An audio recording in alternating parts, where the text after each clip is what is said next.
When I was 3 years old, my mom went to the U.S. to be a visiting scholar.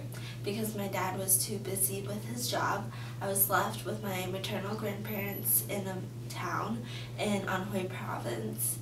My grandparents were doctors, so they were very respected throughout the town and various villages, but still it was hard being away from my parents. It was hard every day when I went to school to see all the other kids being picked up and dropped off by their parents, and that mine weren't there.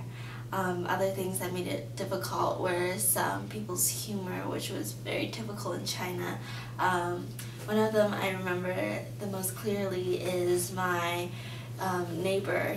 I call him grandfather because he was elderly, but he would always say he got a phone call from my mom in the U.S. and she loved the U.S. so much she didn't want to come back for me.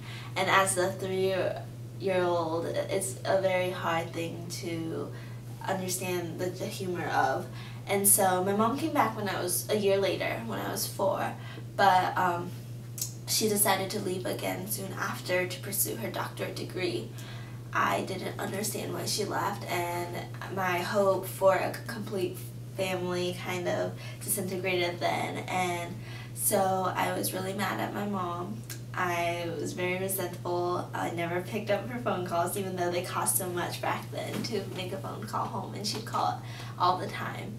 But for me, it was a really hard time. And then I came to the States when I was 6, and I joined her there. During February of 2012, I took a gap semester and went back to China. This wasn't a planned semester off. It was because of family illnesses that I had to go back. But during this time, I was able to reflect about my life and about what I saw around me. And I witnessed quite a few families whose children were suffering to social emotional problems, and it wasn't because their parents didn't love them or anything else. It was only because a lot of people who loved them were loving them in ways that actually hurt them. And when I went back to visit my grandmother, this was even more apparent in left behind children there. Left behind children are children whose parents have immigrated from the villages to the cities in search of jobs. And there are currently around 58 million of these children in China. These parents, the way they show their love is by leaving their kids so that they can get more money to support their parents and to provide for a good education for their child. However, as a young child, they often do not understand their parents' love. 40% of the 58 million children are under age 5. So these kids, they went through a lot of problems similar to what I went to, the hope, the shattering of hope, and the resentment for their parents.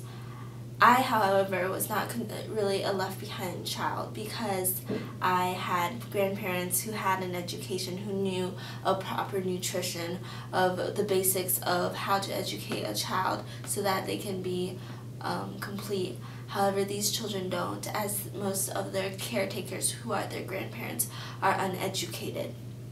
Because of this, these children go through a lot of issues: academic, social, emotional, physical development, due to just because they don't understand. The grandparents don't understand the academic part because they've never gone to school. They don't understand the stresses of school. They don't understand that a kid needs certain nutrients. They think that if the child is full, if it is a convenient meal, and that's all that matters. And so these meals are often carb filled, and there's not much nutrients in it. After being able to see firsthand what these kids were going through, and their families as well, because their parents and grandparents didn't have it much any easier, I could not just come back to the U.S. and forget these lessons that I've learned. I had to go back and share my blessings with others, and with this vision in mind to help these children, I have started my own nonprofit called the Global Children's Vision. The name Global Children's Vision is based off the idea that all children see the world in the same way. They are not yet influenced at all by social norms, and they don't conform to any social pressures. What they want is health and happiness, for everyone to be able to feel love, and for everyone to be able to dream and to have the ability to pursue their dreams. Every child should have the right to dream. They shouldn't be told that they are on the wrong side of the stats and that they will have a chance to succeed. And so we want to give these children back their hope that they should have had the whole time. At GCV, we plan to use a model that focuses on awareness and action. This targets 5 groups.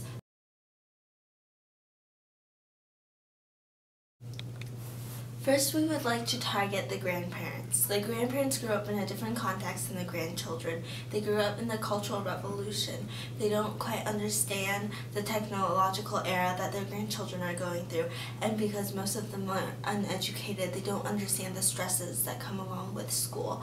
And they are unable to help their grandchildren through the stresses of school and of schoolwork. Grandparents need to understand the needs of their grandchildren. This would start first with diet.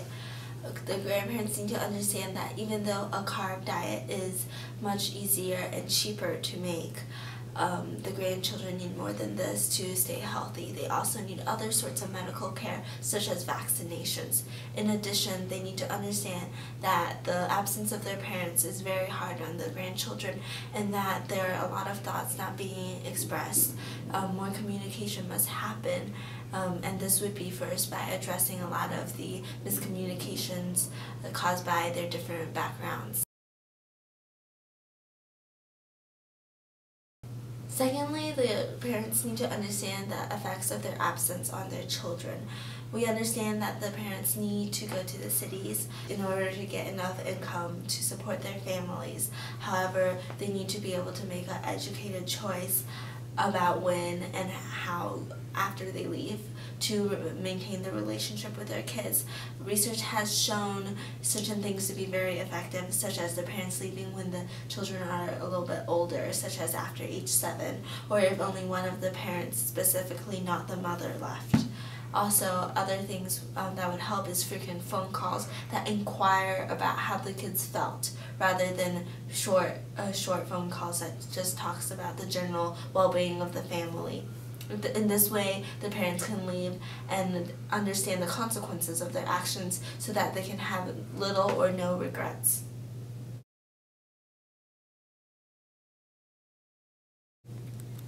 Children need to understand that the absence of their parents is not their fault. It's not because their parents does not love them. Rather, it is the opposite. It's because their parents love them so much that they're willing to venture into the cities and hope for a brighter future. However, these kids have so much bottled up emotions, often resentment, that needs to be let out before other problems occur. These children are very susceptible to sexual abuse, to suicide, depression. They're often victims of human trafficking. They don't have any emotional support, and so what we want to do is for them to know that they have people who care, and that their family does care, and that they have peers that are going through the same thing as them, and that they can talk about it. Even though the Chinese communities know about these children and are often caring about their well-being, they often target it through more materialistic ways, such as providing food or other goods such as books. Even though this does target a lot of the problems they do suffer from, this does not address long-term problems. What we want to do is to implement a model that others can replicate in other areas. We want to serve as both a bridge and a catalyst for the communities to be even more involved in these children's lives and to help be emotional support for both them and their families.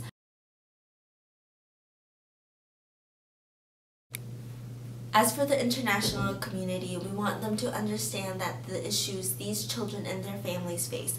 We also want them to understand that this is not just unique to China, rather it is seen in many other Asian countries and through Eastern Europe. We invite you to join us in our mission to help enable these individuals to pursue a more hopeful future. 感谢你. Thank you from GCV and the Left Behind Children.